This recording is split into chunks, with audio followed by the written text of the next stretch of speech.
আজ আমি বানাবো চিলি চিকেন, তাও আবার ঘরোয়া পদ্ধতিতে। তার জন্য প্রথমেই চিকেন, তার সাথে লেবুর রস, লবণ আর গোলমরিচের গুঁড়ো, সাথে 1 চামচ সয়া সস, আদা রসুন পেঁয়াজ আর কাঁচা লঙ্কার পেস্ট, সাথে একটা ডিম, সাথে কর্নফ্লাওয়ার দিয়ে ভালো করে কিন্তু ম্যারিনেট করে নিলাম।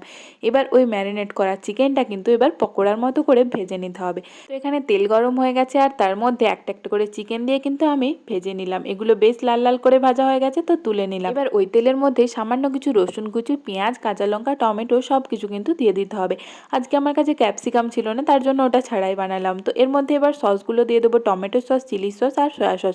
সব কিছু দিয়ে ভালো করে মিক্সড করে 1 চামচ কর্নফ্লাওয়ার কিন্তু জলে গুলে ওই জলটাও এর মধ্যে দিয়ে দিতে হবে। এরপর চিকেন পকোড়াগুলো দিয়ে ভালো করে নেড়ে চেড়ে তার মধ্যে জল, সাথে ধনেপাতা কুচি, নুন মিষ্টি সব কিছু পরিমাণ মতো, সাথে ওপর থেকে 1 চামচ গোলমরিচের গুঁড়ো ছড়িয়ে দিলে কিন্তু আমাদের চিলি চিকেন একদম রেডি। ভিডিওটা ভালো লাগলে প্লিজ চ্যানেল সাবস্ক্রাইব করে দিও। Bye bye.